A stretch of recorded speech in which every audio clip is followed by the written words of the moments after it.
Welcome to the Parenting Coach Podcast with Crystal. Over 7 years ago, I felt like I was stuck in this cycle of yelling and reactivity in my parenting that I did not want to be in, but I didn't know how to get out of. I knew how I wanted to parent pretty much exactly, and I'd spent hours reading books, but not finding a way to show up how I wanted to. That's when I started to turn inwards. My own inward journey was what my family needed.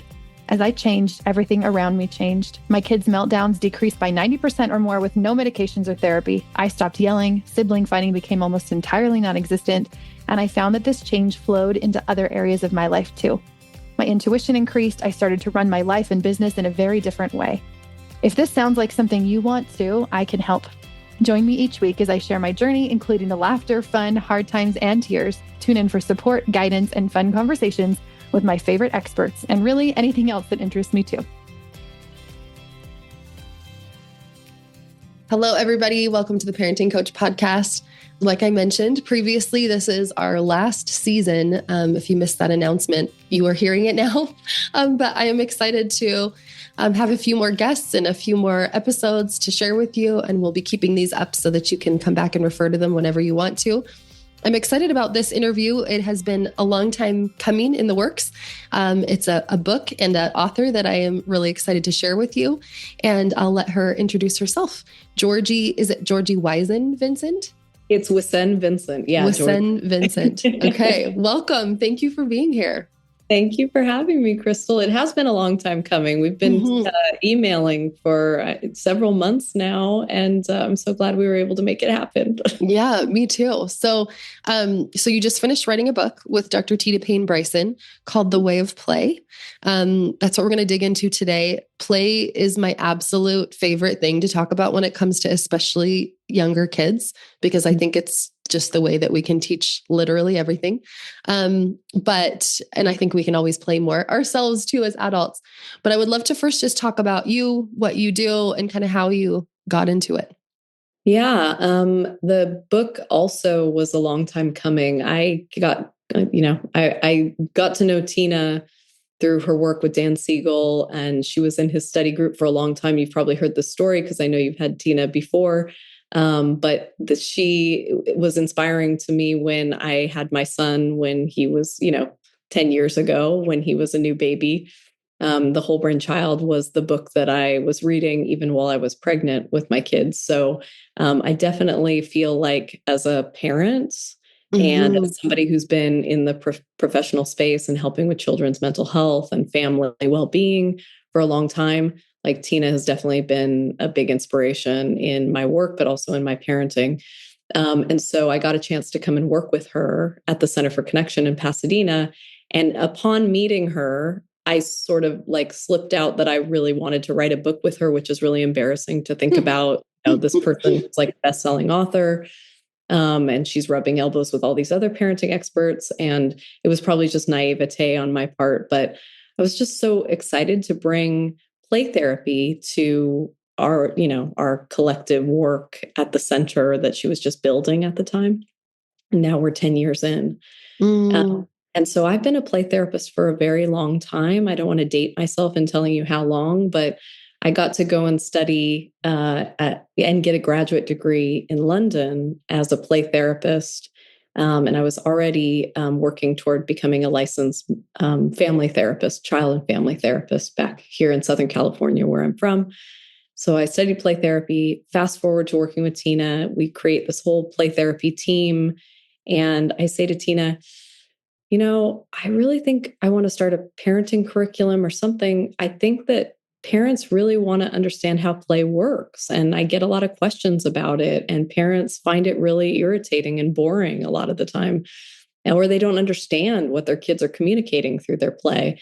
And the book was kind of a culmination of, I don't know, just this drive to want to help parents connect more and understand more some of this mysterious magic that's happening while kids are playing, and that they wanted to be teaching more skills, building stronger relationships with their kids. And so I see play as a big way that we can do that, in addition to sort of furthering kids' learning when they're little. And Yeah, absolutely. I feel like most of my kids' learning, especially before the age of 8 or 9, came through play and learning relationally, right? How to respond to people, how to not respond to people, how to not interact, but also actual learning where they would come up with these ideas and imaginative play, and it would just get so beautiful and big.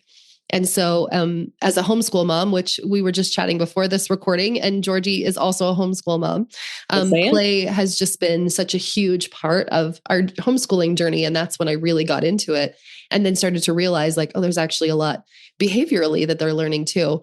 And if you're interested in the whole brain child that Georgie mentioned, we had an episode on that. The last season was season 9, and it was the very end of season 9. I had Dr. Dan Siegel on, and we talked about that book. So you can go back and listen to that podcast episode if you want to. So I'd love to learn more about what made you interested in the first place about play. Like how did you kind of get into play therapy or this idea of play or wanting to share it?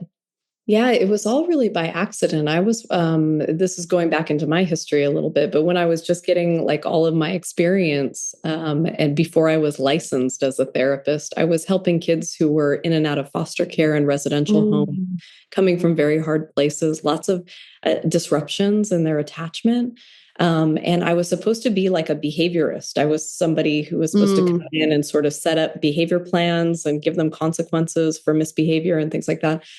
So I didn't really understand what I was walking into, and discovered that these kids just wanted to be in relationship with somebody who would take the time, listen, give them a little bit of, airtime to think about what's happened to them in their lives and to talk about it. But more than that, they were expressing themselves in the way that they were, relating without talking, relating without doing a whole lot. They would just be picking up some toys and fiddling around with them. And what I noticed was that there was something more there. And that's what drove me to get more education in the area of play therapy. So I remember the first day of my play therapy course, this master's degree in London at the University of Roehampton, where they said, you're going to just do a giant sand tray right now. So the whole room was full of sand, and we got to dig in. And I was like, this is what these kids have been doing. They've been trying to understand and relate their experience, digging into memories,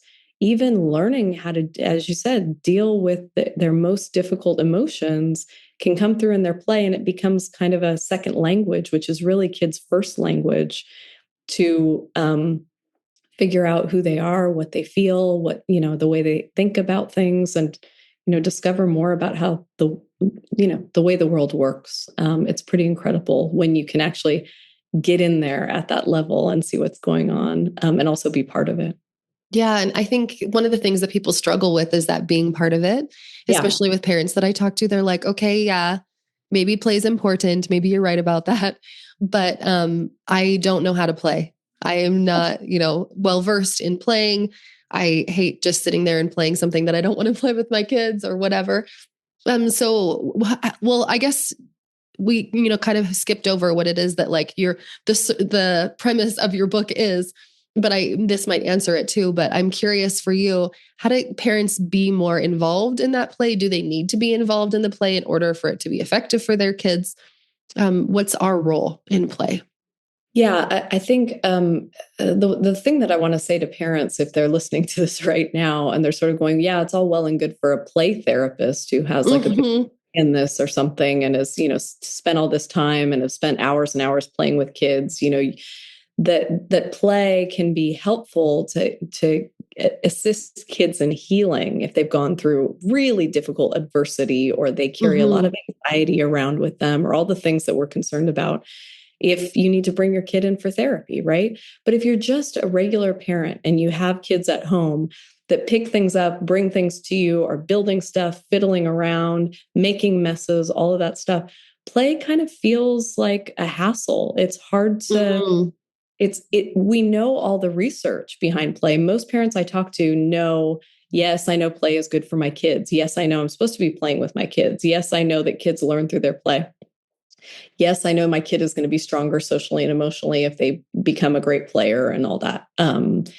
but they don't really know that their role is important and why. And it also brings up the question for parents, like, what do I do if I don't really like playing with my kid? It's the majority of parents, actually. I was just going to say, it's got to be the majority of people that I've talked to for sure. Yeah, absolutely. And so I have these big, these big thoughts and goals when I'm playing with kids as a play therapist that aren't the same for parents. I think parents just want to get through an afternoon. We want our kids to be able to do the transition from school to coming home and for things to go smoothly in our morning routine, our evening routine. We want our kids to like eat their vegetables. We have these really kind of important and daily goals that are different than play therapists. And so the fun part of writing this book with Tina was translating what's important to us in parenting and how can play help further that. And also how can parents learn to,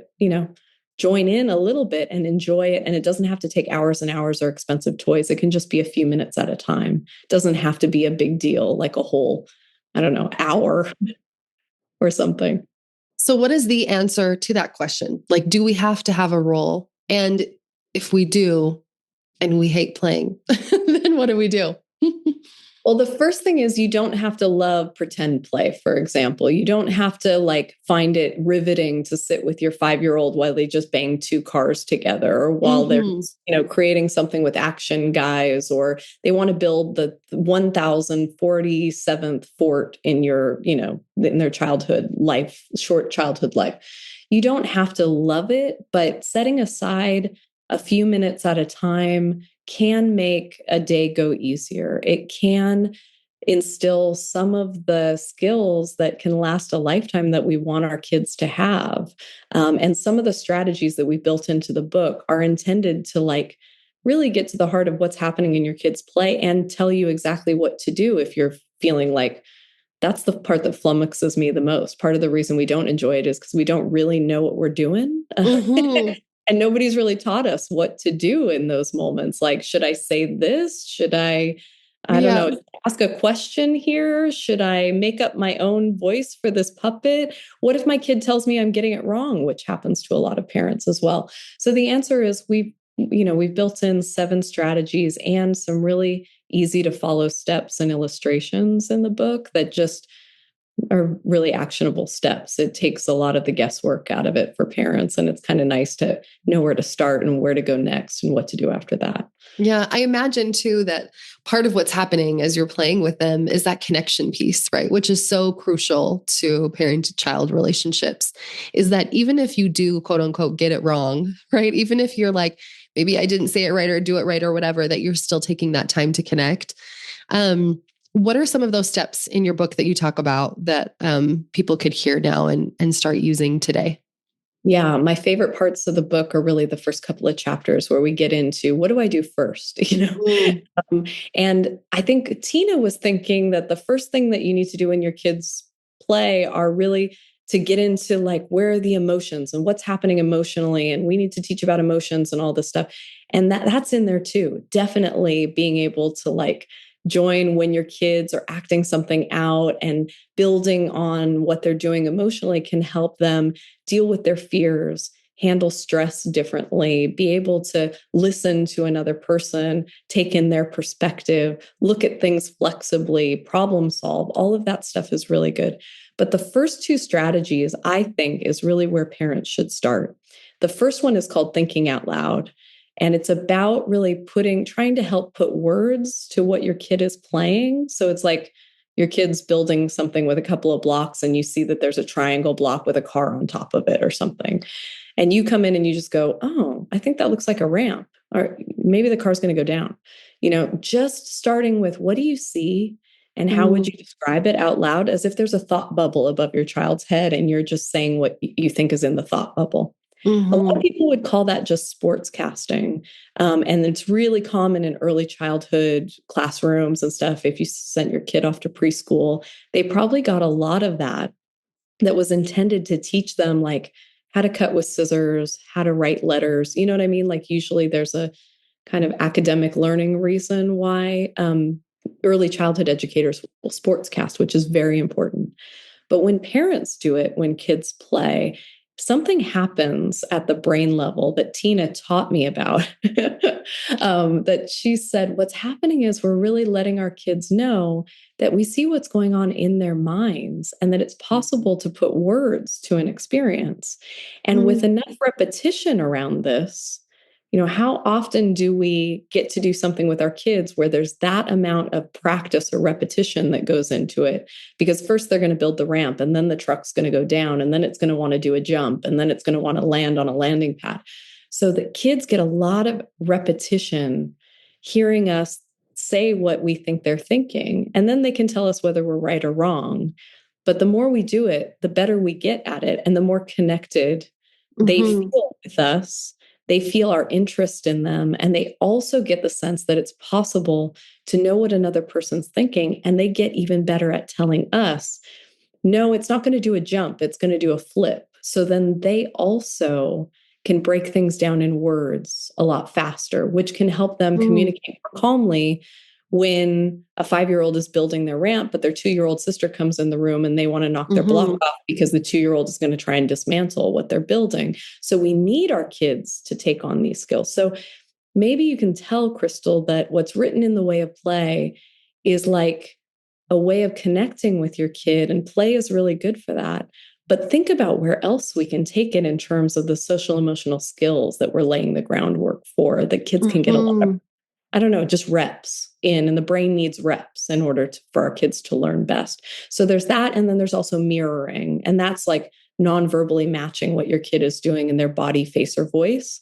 So you're adding the resonance, or you're switching on their mirror neurons while you're doing it. So if let's say, I don't know if people can see me while they're listening to this. They probably can't because there's no video to go with this. But if you could see me, like, let's say you just took your finger and you did like an upward motion as the jumping, your kid sees this mirrored in you, and they have the experience of like, yes, you really understand me, much more so than if we just say in words what we saw. So pair those two things, and you've got a really good start for being able to play with your kid in a way that builds all these skills. Yeah, I think that body language stuff is so important because I think we communicate so much more with that. And so I think we're going to be sitting there with them. They're going to feel connected to, even if we get it wrong, even if they're like, you didn't match at all what I just said, it was going to happen with this thing. Yeah. It is such a good way to get into their world too. I remember hearing years ago, connect before you direct. And that was one of the things that was so effective in my parenting, is that I would take time, instead of being like, okay, it's time for dinner, and them not wanting to come and not wanting to pull out of this imaginary play, I coming alongside them and sitting with them and, mentioning things like that, talking to them about what they're doing, letting them explain and show to me what they're playing and what's going to happen next and what they're excited about, and entering their world, then made it so much more seamless to get them to come and then do whatever was happening next. Yes, absolutely. I think about times when my son comes to me and he's like, Mom, I really wanted this thing. And they didn't give it to me, or my friend said that they were going to play with me and then they didn't show up for the virtual date or something. And, sometimes it's just like we go, oh, there's just a tone of our voice or a look, in our facial expression or something, where we don't even need to say anything to our kids, and they know that okay, you get it. And then they can sort of move through the experience, and, it doesn't lead to a big tantrum or something like that. They just know that there's at least one person who does understand, even if nobody else does. And they feel heard. Is about. Yeah, absolutely. So we can do that in their play too, which is kind of amazing to think about, that some of these things that we want to give our kids anyway, we can also do it in play, and it makes us better players. And kids will turn to me and they'll be like, oh, you're really good at this. Like, I don't know what you're doing, but you're a really good player. And they'll say this to their parents too, when their parents learn these skills. And what better compliment is there than having your kid turn to you and say, hey, you did a good job. We don't get thanked. I mean, we may get thank yous, but our kids don't always appreciate how hard parenting is. And they don't always appreciate all the thought and the effort and the intention that goes into it. But when your kid turns to you and says like, wow, good job playing. Like that can feel really good. It's really encouraging. I do a lot of inner child work with people now, and I find that it's not just about like, oh, let's heal this, feeling that has come from my past or whatever. It's actually, let's connect to the ability to rest and the ability to play and to be creative also. Yes. And so as I do that, as I join my child, I remember coming down the stairs the other day and my daughter was just dancing to this loud music and I started dancing too. She was almost going to stop as soon as I came down, right? Like, oh no, it's fine. I don't need to, play this or whatever.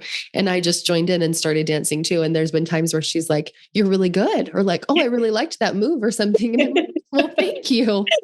She's much nicer than my dance teachers when I was 7 that were like, I don't know if you're cut out for this. Right. Yeah. So it actually can be really healing and beautiful to join in their play in ways that feel good. And I don't think you have to do it all of the time, worried so much about how much am I playing and all of the technical aspects of it. But I think just getting in there and trying and continuing that practice can be so helpful. Yes, absolutely. And that leads me into another strategy. You made me think of it, Crystal, which is like, let's say that you're playing with your kid and all of a sudden they're just dancing in the kitchen or something, or they decide that they're going to do, they're going to hop down the stairs or something like that. And then all of a sudden they kick into a higher gear, like something happens in their sensory system or the way that their energy is flowing in different parts of their body, or their emotions kind of kick in around this and they get really excited and they have an idea to do something that probably wouldn't be okay, or it's a little bit too intense, or I don't know, raucous or something in the house. Let's say it goes from hopping down the stairs to I'm going to slide down the whole staircase or something that probably wouldn't be as safe to do.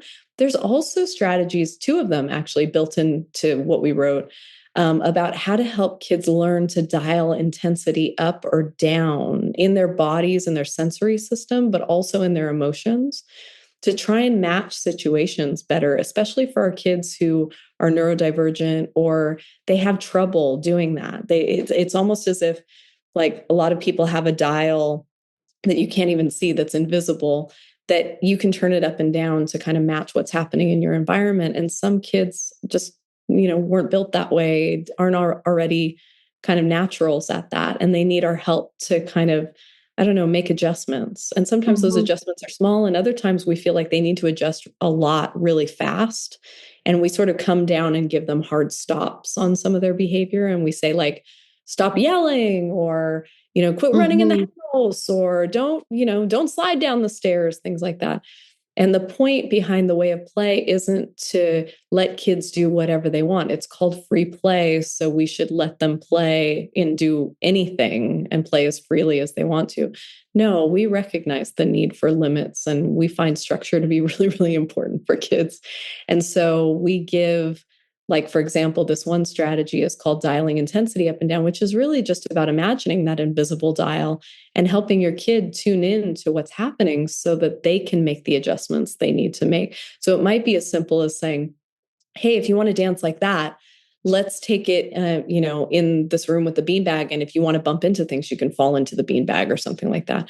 So it's really about not coming down with a hard no, but helping kids to become aware of themselves so they can also learn how to make those fine-tune adjustments when they need to, so they can still express what they need to express and also learn something about how they relate to their environment in their sensory. And you could probably do that in a playful way too, right? You could probably be like, hey, I have this idea of like, this beanbag chair, whatever. Like you can make it fun and exciting and engaging in a way that really helps them. I remember Dr. Deborah McNamara, I had her on my podcast and she talks a lot about play. And she just said, like, even in those moments of like strong emotion, right? Where you and your child are maybe getting into a situation that would normally be a conflict where it would kind of scale up. Can you just pause in that moment? And how can you bring play into that? Can you roar like a dinosaur or stomp or whatever? Obviously, that's going to be different if you have a teen or a tween or a younger child, but is there a way to kind of bring playful energy in it? Because even my 15-year-old, when I bring playful energy into something that feels tense, he immediately relaxes because he is like the funniest, goofiest. Humor is like his language. And so it's, if I can pause and allow my own emotions to kind of like sizzle down a little bit, and then I can bring some amount of humor into that situation, it immediately changes the energy of that, what could have been a big conflict. That is so right, Crystal. When I think about the times that we need play the most, it's often the times that as parents, we're not feeling the most playful. And I think Tina says it really well when she describes how the brain can't exist in threat and play at the same time. Those things are not compatible with each other. So if I'm in a brain state where I feel like there's something threatening happening, like my kid is angry at me, or I'm mad at them, or something's just not going right, and I feel like as a parent I'm not measuring up or something, that those are the times when we're going to feel our least playful, but when we might need play the most. And so actually bringing in play when we're not feeling all that playful can help give our kids a message of safety and say, if you turn and look at me and I'm still able to smile and be goofy and be silly in this moment, it doesn't mean what you're doing isn't important. Doesn't mean that we're not also going to figure this out together and try and work some way around this. But if my son is like, you're being so mean, I don't want to do it. And, he's coming at me about something that I've asked him to do. And I turn around and I say, should I be the mad mommy right now? Like, I can come in and I can stop. Like, we actually have this game that we play where I'm like, all right, that's it, and I'll really ham it up a little bit. And he'll just burst into the giggles because he thinks it's so funny that I'm sort of making a mockery of myself. And I think being able to mock ourselves a little bit or laugh at ourselves is really important as our kids get older, because they're going to laugh at us anyway. They think that we're super embarrassing and cringy. And so if we can laugh at ourselves together, then I think that rewires a little bit of the stress around these moments that we get into with our kids where they just don't want to do the thing. And it can often, and then my kid goes, all right, mad mommy, I'll bring my plate down to the kitchen. Yeah, I should have done that in the first place. And then he's motivated because play is such a motivator too. I think bringing those little moments of playfulness is interesting too, because it might feel overwhelming if somebody's listening to this and they're like, I hate play. How do I bring play into it? Just start small. Like, how can you bring playful energy into those moments of conflict to try and switch that? I love that quote that you mentioned from Tina. I think that's so on par. I think that if we can move into that play energy, they'll immediately feel that safety and they'll recognize it. Even if we don't say anything, it's just like our body language, our whole demeanor changes for us when we're doing it too. Yeah. So that's a big point in the book is, we're not just saying to parents, like, if you play with your kids for 15 minutes a day, that could change everything. It's really not just about the way that we play when our kids want to play with us, but it's also about embodying. It's embodying a way of being. If I can be in the way of play with my kid, if play is something that I can tap into when we need it the most in our relationship, then that means that we're always on the cusp of being able to be our most creative and flexible in our families. We want that for ourselves. We want that for our kids. Play is a state of being. It's a way of being. And that's part of the reason why we called the book The Way of Play too, by the way. I love that. I love that idea of it being a state of being and a way of being, because I think it's so much more about play energy. It's like, can I harness that myself? And I actually think the more you do your own inner child work, it'll be a lot easier for you to tap into that creativity, that fluidity, that freedom of expression, which I think is going to be healing for us as a parent, maybe even more so than it will be for our kids. Yes, I'm glad you mentioned inner child work. And we didn't cover this as much in the book, but it makes me think about, like, when we get into a state of flow in our own work, whatever that looks like if you're full-time parenting and that's your work, or if you have a job and then you come home to your kids at the end of the day and pick them up from school and bring them home, whatever that looks like for you, what I've found is that parents will often, and the parents I've worked with, they'll often say, like, I can't play with my kids in this way because nobody played with me in this way. Or in my family or in my culture and my background, kids play with each other. Adults don't play with the kids. And so I have it in my repertoire to be playful in that way with my kids. But then they notice that when they start using some of these ideas and they start sitting down with their kids, they set a timer for 5 minutes at a time or something. They realize that all of a sudden they have been in a state of flow. They've been in a state where they're not thinking about the laundry that's piled up or the dishes in the sink or the email they have to send later or something. They really get into a state where more is possible. Because when we're in the state of our imagination, that's really our most creative. That's like our highest self being expressed. And we see how our kids completely lose all track of time when they play. Like I'll play with a kid and they'll say, okay, so we have a whole nother hour, right? And I'll be like, no, our time's almost finished.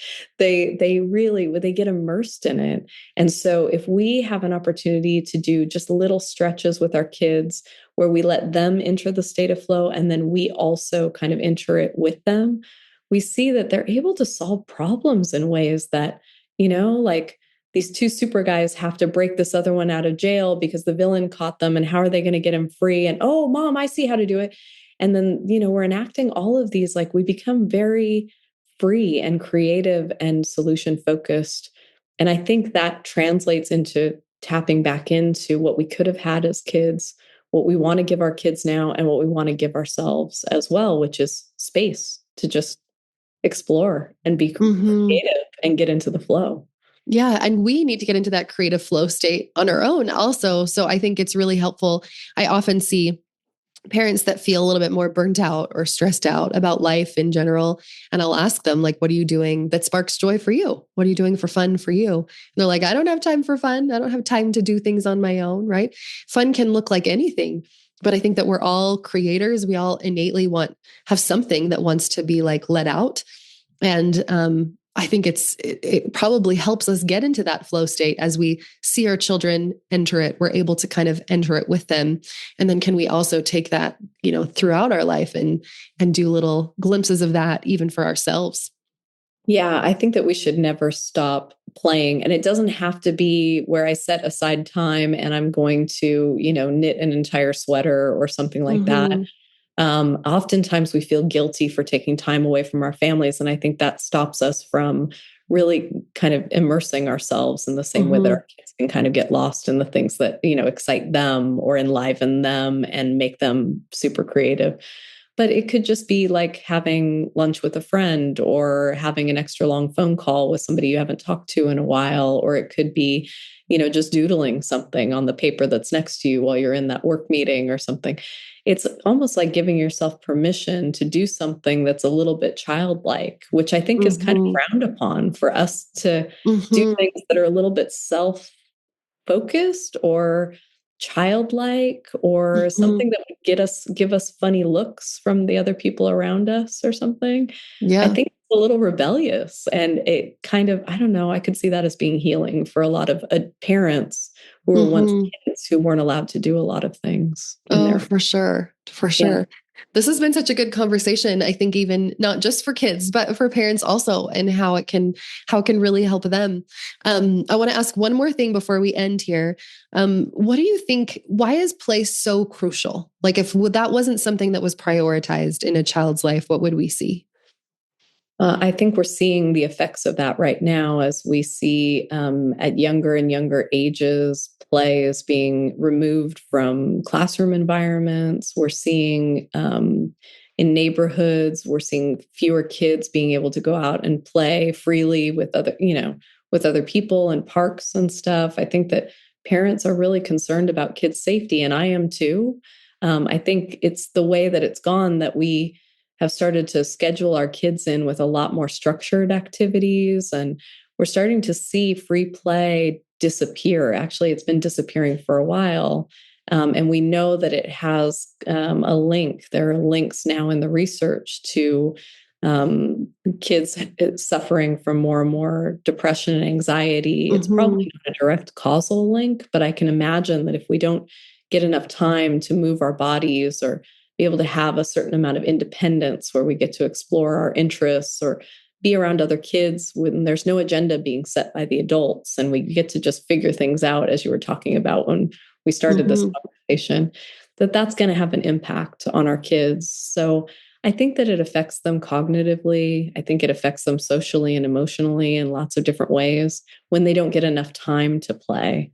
But when we see parents learning some of the things we talk about in the way of play, what we notice is there's a new valuing of play without any sort of set agenda to the time. There's an appreciation of, what play can do for kids. And really, it's about freeing them up to be their fullest selves and to give them opportunities to practice some of these skills in a way that they can really enjoy learning, with a little bit of guidance from their parents, or when they're just playing with kids their own age or by themselves too. So I think it's so important for us to be playing at home, in schools, and for kids to have lots of different types of play in their lives for their well-being in the present and their ability to take on all the skills that we want them to have in the future. Yeah, absolutely. I think that sometimes we just disregard it as this little thing that we'll do extra if we happen to have time later today, instead of it being like, it's actually just as integral as the other things that are happening throughout the day. I just finished reading Anxious Generation by Jonathan Haidt. And he, my favorite quote and the premise of the book is that we overprotect children in the real world and underprotect them in the digital world.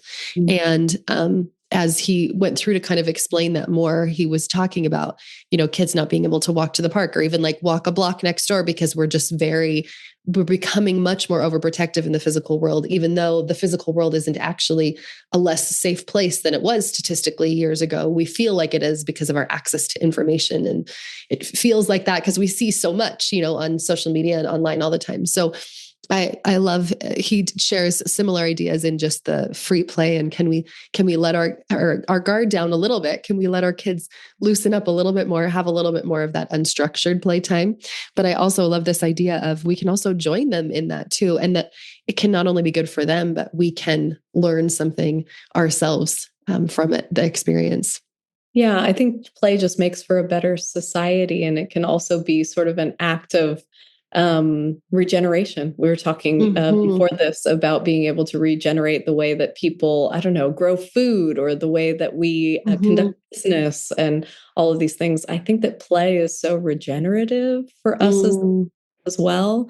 Like, it helps us reconnect to what we didn't get in our childhoods, and it brings us more in tune with our kids and what we want to give them now in the present. It's just very grounding in that sense. And our hope is that when parents get to discover some of the things that we teach, whether you read the book or whether you're just listening to this podcast or whatever, that you'll discover a few new things about it, and that you'll just be able to enjoy your kids that much more. Thank you so much. This has been a great conversation. Where can people find you? Where can they buy your book? What do they need to know? Yeah, so you can find The Way of Play now pretty much everywhere books are sold, but particularly we've noticed that people are like getting the audiobook and Kindle, and obviously the hardback is available as well. You can find the book, like linked to it, through our website at theplaystronginstitute.com. You can also follow me on Instagram at Georgie Wisen-Vincent. And I think all that is going to be available. Yeah, that will all be linked in the show notes, so you don't have to memorize all those things, but you'll be able to just scroll down and see that. Thank you for being on here. And if you loved this episode and you have questions for her, reach out, chat with her on Instagram, send her a message. And thanks so much for being here today. Yes, definitely would love that. And thank you so much, Crystal. That was a really fun interview.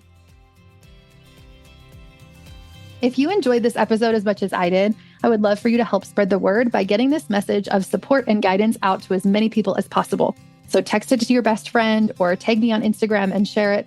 Leave a review, rate it, subscribe it, or follow on your favorite platform. Send me a DM on IG letting me know which parts have impacted you or what you'd like to see on future episodes. We'll see you next week.